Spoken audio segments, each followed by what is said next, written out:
And then you take out some other parts. Very strong. I don't know. It's 6 minutes straight. And I'm going to do it. This is a list bigger. Yes, I knew there was something. Mama? Baba is calling them. Yeah, we're just going to close the door. Hi Uncle Booby. Hello, nice to see you. Because Sorry, I came late. Better late than never. and it's going to. Hi Kurt. Hi Hannah, nice to see you. So that's. Hi. Hello, nice to see you. And then the algorithm makes it secure. And you could say Russia just closed down a little bit more than this. Yes.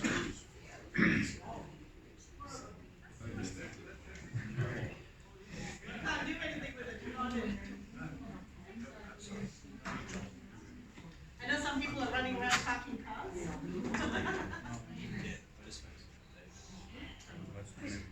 Oh, Baba's going to close the door. Oh, there's Hi, Guju. Okay. Hi, welcome.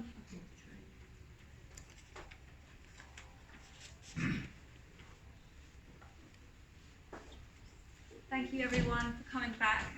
So this next session is going to go for only about 20 minutes. The guys have got a few more things that they would like to share with you.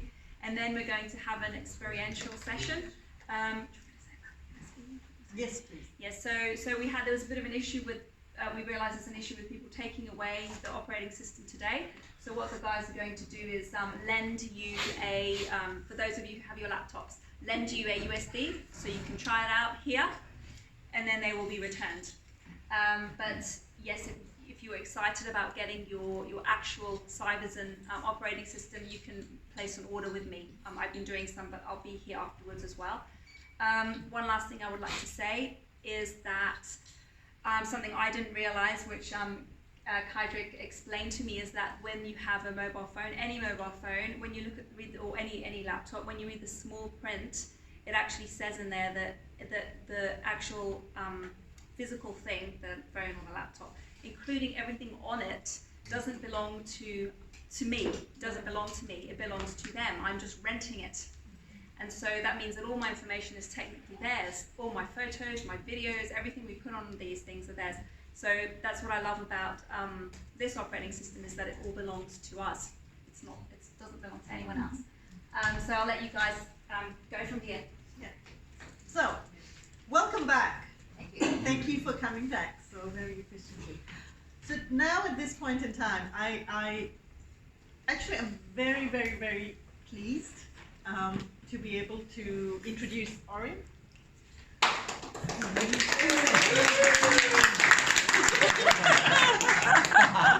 going to give us a brief outline of what he came into Sovereign as his part of his training, what he came in to do, what he was tasked to do, and given the he was given a responsibility to achieve this. This is really important. Most people here, given this responsibility, would have gone, oh, I can't do that. That's not possible. Especially because he had zero knowledge of any of this. So he has upskilled. He has been upskilled. We have supported that process and given him, fed him, played, learned lots of things in the process. But the fact is, this is his journey, and I'd really like to pass it on to him. Thank you, everyone. Speak loud. Today I am going to tell you about my experience of making a computer only specifically designed to program USBs for Sovereign, and there were many problems I encountered on the way. So first I started off with researching what parts I would need, so like the CPU and the hard drive and the case and the cords and all of that. And one of the problems was that most of the Chinese manufacturers lie about their products. So you actually need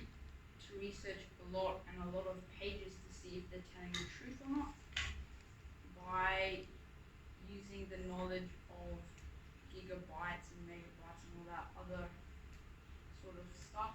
And so it took like around a month to find all the pieces, and then we ordered them all in. And the launch was pretty close, so all the parts did not arrive as soon as we wanted them to, and that was another one of the problems, the shipping, because manufacturers said it would arrive at this time, at this date. It was like a week after that date, so they lied, and so it made it very, very hard to build the computer. So the last 2 days, we were using all the pieces we had, and we put the computer together, and now it looks like this. And so what you do is you plug all the USBs in here, which can support up to 32 at a time, whereas the normal computer can only do 4 at a time. So this machine is a lot quicker and is designed only specifically for this purpose.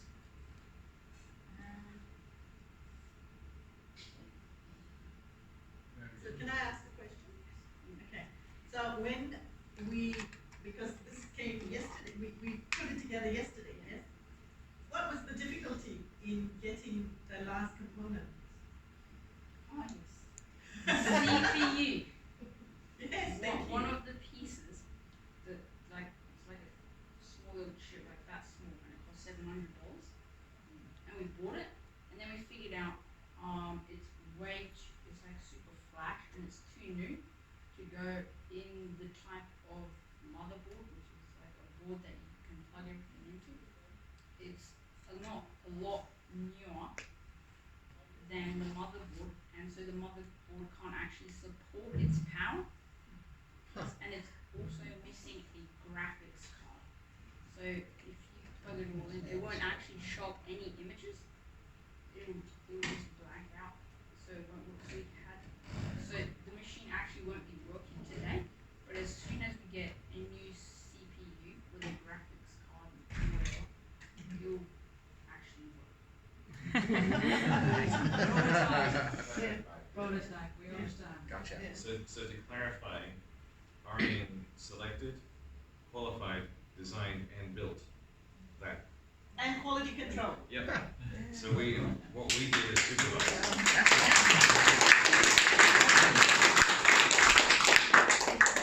Arian, how old are you? Okay, good on you. So, where's Elijah? Yes. So, on behalf of us to Arian, because he's not just building this, because we're going to get the CPU again, we're going to do that. He's going to actually build it. Now, here's the part. He's responsible for doing this. So these USBs are going to be sanitized. So we'll get them. Once we get them, they will be sanitized and then written. You need to qualify what that means. So Yep. there's been some legislation passed in some countries that hard disks are not empty anymore. They used to be shipped from the factory empty, guaranteed zeros. Yeah. Some countries ship them out with hidden files on them, which when you plug into certain computers, sideload them into the computer and do whatever they need to do, just like the bad USB would do. So every hard disk, every USB that you get must be sanitized completely, factory cleared, which is actually an incredibly difficult process because you've got to take out what the factory's put in. And so that will be done on every single one. Yeah.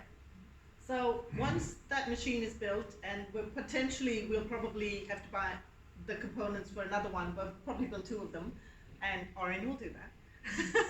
But once these turn up, and they'll have everything, which is what you're ordering, they will be sanitized, as explained, and then written.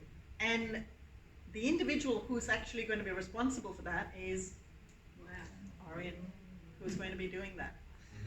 So, just under the guidance of Yidindji Education and the Chamber of Commerce. So this is not something we just said, hey, we'd like to have some younger laborers work with us to build stuff. This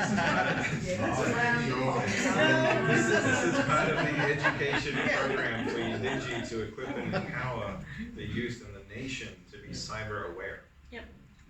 As you can hear, Orion has a much much broader vocabulary around this subject matter than a lot of people now. When a few weeks ago, would you say you even understood half of what you said, Bernard? Yeah. You didn't understand it, or you didn't understand it? No.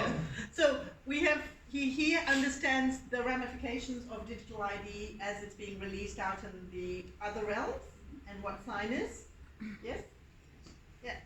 Do you want to tell them what digital ID pretty much is in your words? So, the digital ID in the Australian realm is like, imagine there's a key and it can unlock all your personal stuff and all that. When you use that key, like say if you put it in the computer and you can open it up, it will say hello Krishna or hello Orion, hello mom, all that. And what the computer does is it makes you think that you're the key, so only you can unlock all your stuff, information. And then,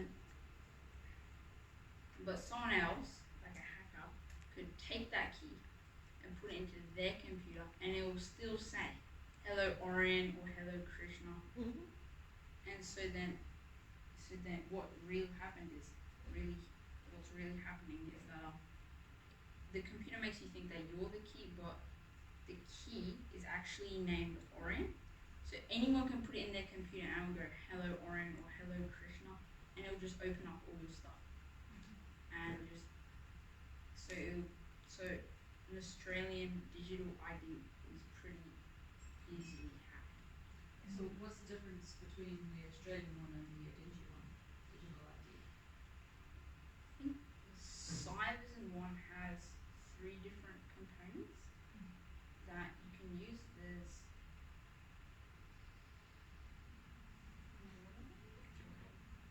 Okay, so as we mentioned previously, sign takes 3 things to exist. So the ID itself, the keys, do not exist in any one of those pieces. They actually don't. And we use technology like Shamo's shared secrets. You can go research that yourself. We use Shamo's shared secrets and better, which cryptographically breaks the key up into it does not exist until all parts are present. And that's mathematically verified as it's not there. So you have to verify you. The shell has to verify itself, and it has to verify that shell and you together have authority to find yourself. And that is when they come together, they create the map in cyberspace, because cyberspace is massive. If you think the World Wide Web is big, the World Wide Web is tiny. Cyberspace itself is huge. So if your digital self is in there somewhere at any point in time, the two coming together unlocked, create the map to locate your digital self. When the digital self comes, verifies that everything is there, you're all there together, only then are the pieces of controls available. So you can steal any 1 or 2 pieces, you still don't get access.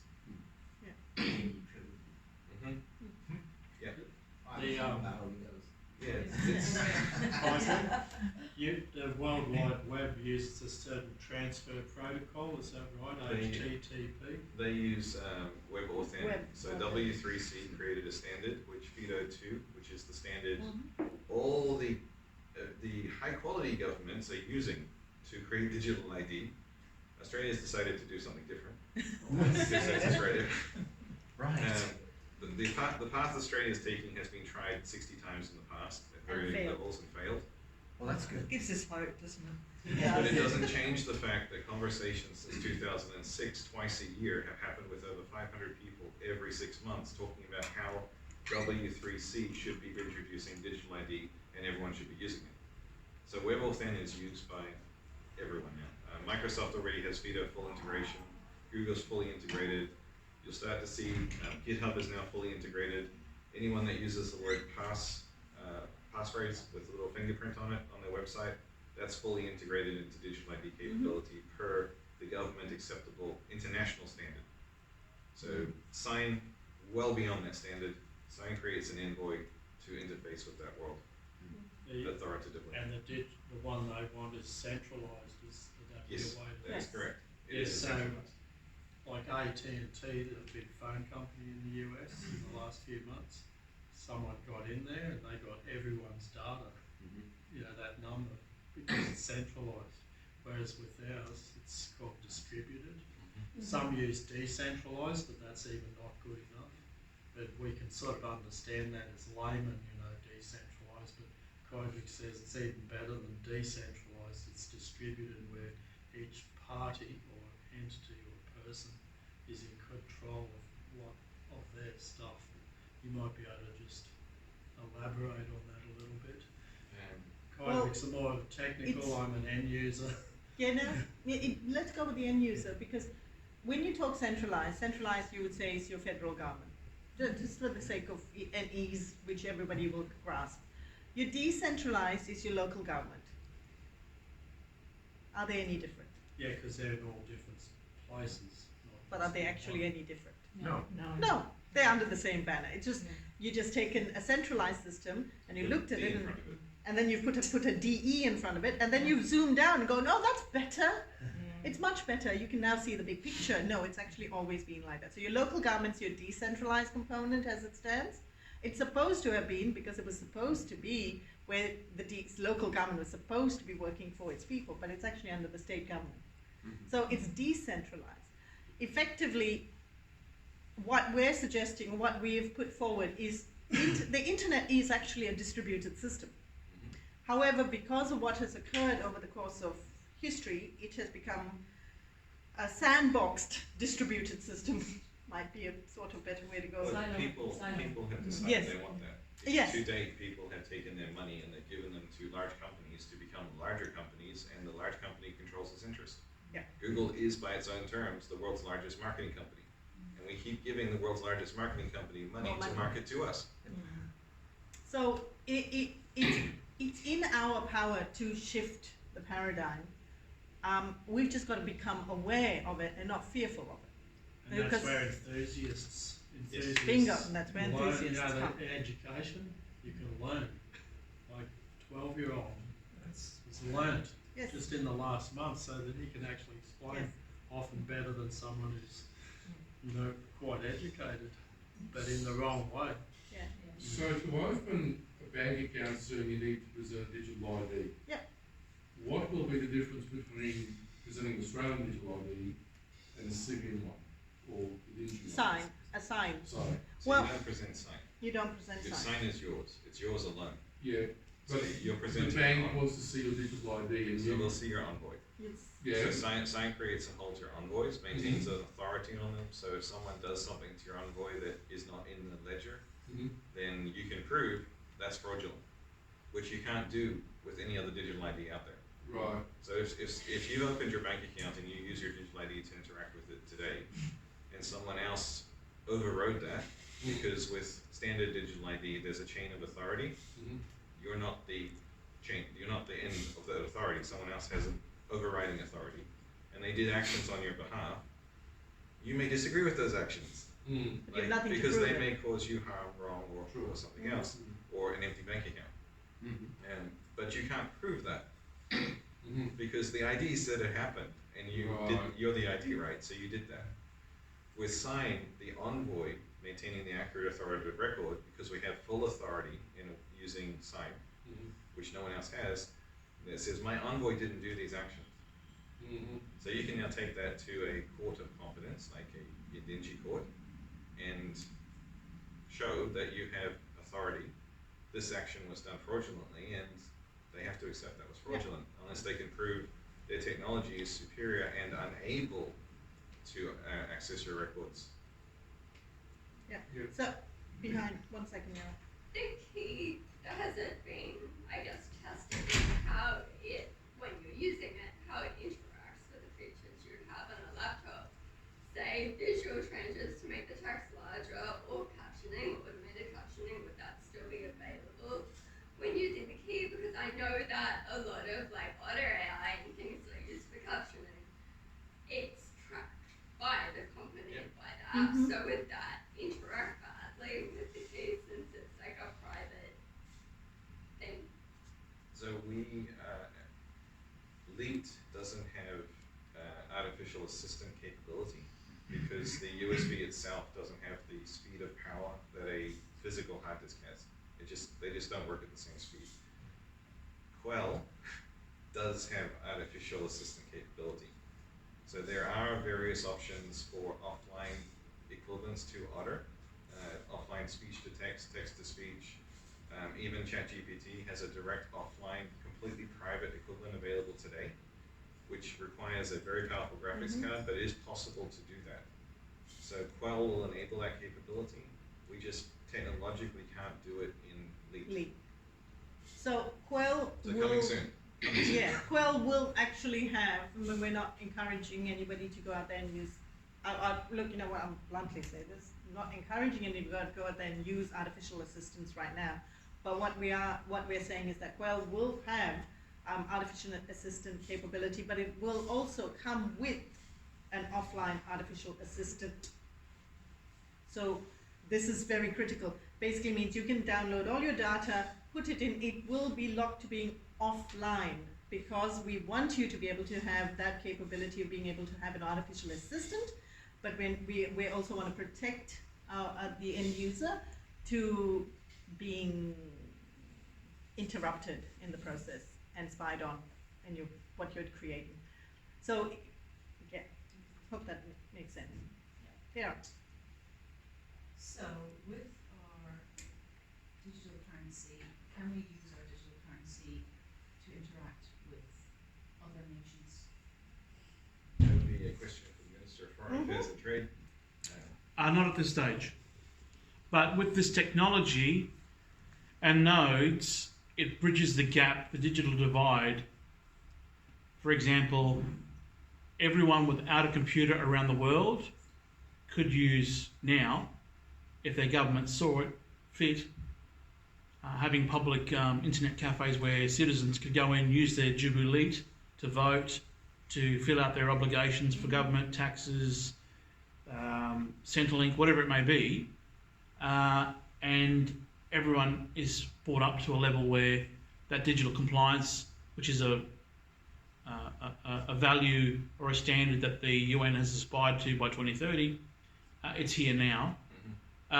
So by them accepting that technology and using it potentially, they would automatically have to accept our money and our IDs and accept the fact that our identities carry our legislation and our law that determines the Yidindji national, not the UN system, for example. Yeah. So what do we have to do as enthusiasts from this point to get to that point? I think, tell everyone about it is first and foremost. I have a few diplomatic missions that I want a one-on-one with the Yidindji nation about how it might possibly benefit them. Australia doesn't want a bar of it, which is, we've been told a few times by people who now have left Australia, I mean intercontinental now, because they can see Australia so backward, they've moved to the Middle East and other places. So that's where I think most of our support and realisation of where we're heading is going to be from external of this continent, not the Australian government or anyone else. They're not our friends. They don't want to be our friends at this stage, I don't think. We've been doing this for 10 years now, and it's very incremental, but I would say that most of our big supporters are overseas, and they're massive nations, so they're watching what we're doing. Yeah, and I think just to follow on from what Norman was saying, the conversation that's being had with other nations is more, I suppose, in light of Australia at the moment, is too confrontational for them. It is. It is too confrontational. They spent $800 million on their digital ID. It's been failing every step along the way, but they're so far down the path, they just have to continue. Keep going. But it will get, and this will happen, it's already showing. This is why right now, almost every single system has been hacked, because hackers have come out of the woodworks in order to demonstrate this is not workable. And yet it comes back to the fact it lands in each of our hands to say, this is not viable. I'm not just handing over my information. But it's not a case of saying no to digital ID. Like I said, what Sign will do was basically, as Patrick put it, it's an invoice, so you can get it. It's still you've got complete backup in the fact that you've got security here. We will Sign as a whole gambit in itself, a conversation that we would like to run workshops on to talk to people and share. But what right now I'd really love to do, and I know there are probably a million questions, but we don't want to stay here all day. But what right now I'd really like to do is I'd like to present. Can you get that? I'd like to present very simply to Orin for the work. These what you're trying? No. The box. Okay. Just pretend for a moment, but just pretend for a moment. But we'd like to say to Orion, thank you. Thank you. It's basically a certificate just to say thank you. Yeah, I'll come to you.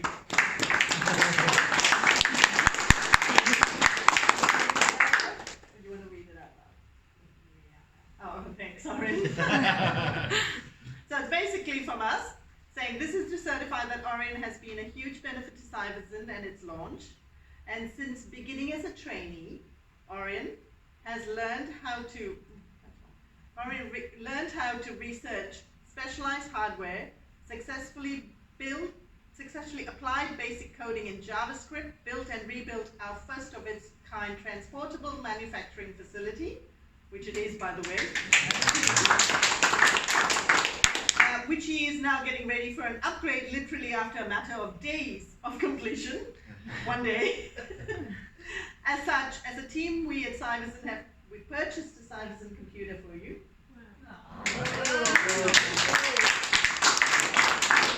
And he can grow and develop his skills to contribute further to Cyberzin, the Yidindji Chamber of Commerce, and most importantly, the Yidindji Nation.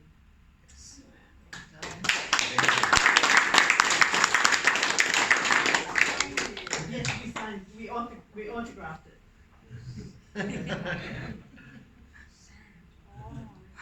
Cool? So, we've got, and I'm going to say this, somebody can take it, this is, the box is there. The computer is coming. It's not quite there, but we'll just make this, yes. It's sort of very nice right now, but it's very good.